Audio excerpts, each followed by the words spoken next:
Hello, friends. Good morning, and welcome to another episode of the Mahabharata podcast. Before I get into the actual subject today, there's one very interesting message that I want to share with you all. For years now, we all have known that Hindus or people in India hold cow to be very holy to them. We put cow on the topmost place, and we never would like to hurt the animal. And there have been a lot of reasoning as to why a cow is so holy to Hindus. But of all the reasoning, the one that stood out was what the London-based physicist J. Lakhani put out in one of his videos. I saw the video very recently, and it's just what I'm giving you now is a requote of what Mr. Lakhani said in his video.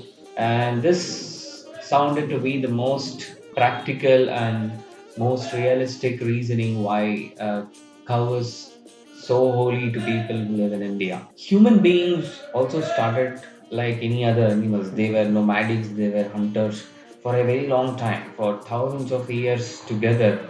Human beings also behaved like any other animals before starting to get civilized. And if you look back at the history, civilization started because man found this animal called cow. The cow could eat grass and give out the milk on the other end, which means it was a constant supply of food until the man could do the farming and wait for the crops to grow. On the other hand, the ox supported him in the farming. So, the presence of this animal cow and ox is what enabled man to start farming, which means he could settle down in a particular place. And that is what started the civilization of human being. That's where the whole human race started being civilized. And what do we do for such a cow? An animal that helped human race to get settled down and be civilized is definitely going to be the best friend of mankind, right? We should accept that. That's this animal, this gentle animal cow is the best friend of mankind. And that is why people in India who's known to have ancient most civilization respect this gentle animal which enabled human beings to start settling down and get civilized. And today that is what separates human race from other animals, right? We don't behave like other animals. We are not nomadics. We don't go in for hunt, eat food, and settle down. We do a lot of things. Today we dream of doing a lot of stuff out of our intelligence. All this was because we could settle down in a place, get civilized, and the starting point of human civilization came because of this gentle animal cow that supplied milk to human beings. So milk on earth is equal to having amrita in any other world. So we hear a lot of the devatas or the gods drink amrita, which keeps them alive, which makes them immortal. Something that kept the human race alive and enabled them to get civilized is the milk provided by cow. With that, I'm going to go back to the Mahabharata story.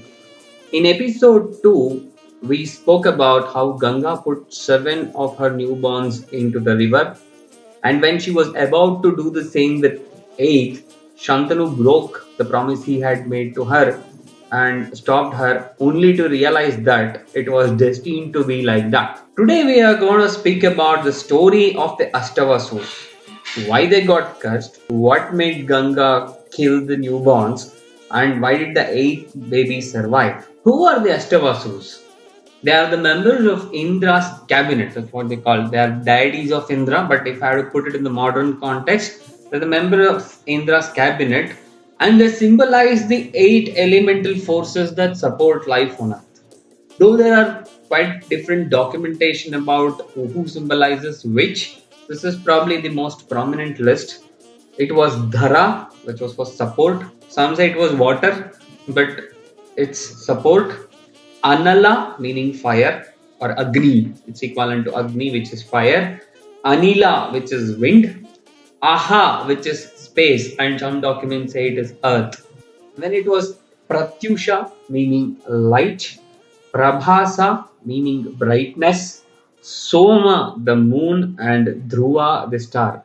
Now, the most important of all this character is Prabhasa because he's the one who causes all the havoc. Again, these people were believed to be immortals since they were from Devaloka, they are immortals who symbolize the elements that support life on earth. Now, the story goes like this: the Ashtavasus came to earth once, and apparently, Prabhasa's wife saw sage Vasishtha's cow, which was named Nandini, or some say it is Kamadhenu, but yeah, it Vasishtha's cow's name was Nandini, and she told her husband Prabhasa that she wanted the cow. In the beginning, Prabhasa was baffled, and he asked his wife why she needed it. We are already immortal, so we have drank Amruta, we have consumed Amruta, so what's the whole point of having a cow again?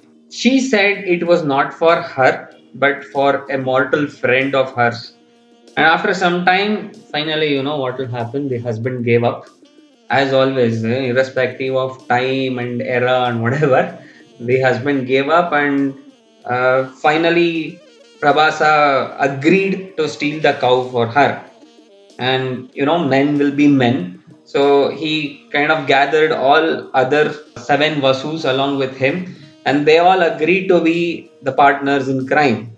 So all of the eight Ashtavasus together went and ended up stealing Nandini from Sage Vasishtha's ashram. When Sage Vasishtha learned about this, he was really angry, and then he cursed the Ashtavasus and told them that he cursed them, saying, "You'll be born on earth as mortals and go through all the sufferings that a mortal human being will go through." And then again, you know, the realization will start after we do all the mischievous mistakes. The next stage is obviously the realization and, you know, feel bad factor and all. Then the Vasu started pleading Sage Vasishtha to forgive them, and that is when seven of them got a concession saying, "Okay, fine, I have given a curse, but I cannot go back on my curse. You will be born, but you will only live for few hours before you die." But the leader in the crime, which was Prabhasa, he will not have any concession. That's what I told you in the last episode. He will not have any concession. He will have to lead a long life and without a wife. So he had no concession and he had to pay the full penalty. Then the Vasus went to goddess Ganga and asked her to support them go through the curse, and they all wanted to die by drowning in a holy water. So they asked Ganga, "Please help us. We don't want to burn elsewhere and die in any other way. Can you please help us go through this pain, whatever the curse will bring us? And we want to probably be born to you and die in the holy water." Ganga then obliged and she came to earth, and that's when she met Shantanu, married him, and that's how she ended up killing her first seven newborns that were the first who had got the concession. And as I told, it was destined that the eighth one will survive, and Prabhasa, being the eighth one, survived, and in that birth he was named Devavrata, who later will be known as Bhishma throughout the Mahabharata. This is the story behind the seven newborns of Ganga. Ganga told this story to Shantanu and told him that she will one day come back to leave his son Devavrata with him. Here again, Shantanu pleaded with her to stay back, but Ganga left saying, "No, nothing doing. You already made a promise, you broke it, and now, as I said, I am acting according to my words. I will leave you, but I will one day come back with this son of yours to hand him over to him." Years passed by, and one day Shantanu saw a young man who was building a beautiful dam for a flowing river by shooting arrows. I mean, you will see a lot of archery skills being narrated throughout Mahabharata. Probably the greatest archer we all always have heard of. The debate of who was better, whether it was Arjuna or Karna. But the best and most fearsome archer in the entire Mahabharata story was Bhishma. So he saw one young man building a dam in front of a river. I mean, you build a dam, you need to understand the water should not leak, and the arrows are shot in such a way that it actually builds a solid wall to stop the flow of the river. Such was the skill of Bhishma when it comes to archery. That was the highest level of archery someone could learn. Then Shantanu was astonished. He went to the young man and asked him who he was, and the young man replied that he was Devavrata, son of Ganga.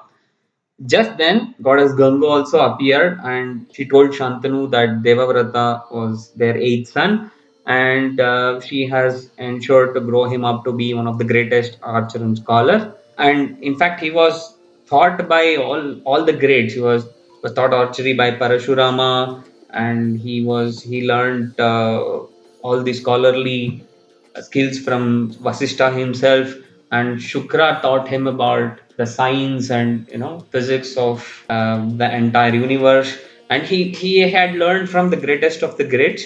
Shantanu was very happy on hearing this. He accepted Devavrata from Ganga, and he was so much filled with joy for being united with his son that he immediately announced that Devavrata will be crowned as prince who would succeed him to the throne. Life was full of happiness for Shantanu with lots of memories of Ganga and a very better present that he was spending with Devavrata. There was no shortcomings in his life until this fellow, as I said, this fellow has caused lot of havocs. That is the reason for entire Mahabharata. So this fellow lived happily. He could have shut his mouth and he could have lived happily. He had a son. He could have thought about marriage to his son. But until one day, this fellow always has problems when he is roaming around banks of river. So one day, this time, he went and started roaming around the banks of Yamuna. Last time you remember, he was roaming around the banks of river Ganga. This time he was roaming around the banks of river Yamuna, and there suddenly he felt a very beautiful fragrance coming, and he had not smelt anything so fresh, so soothing before that.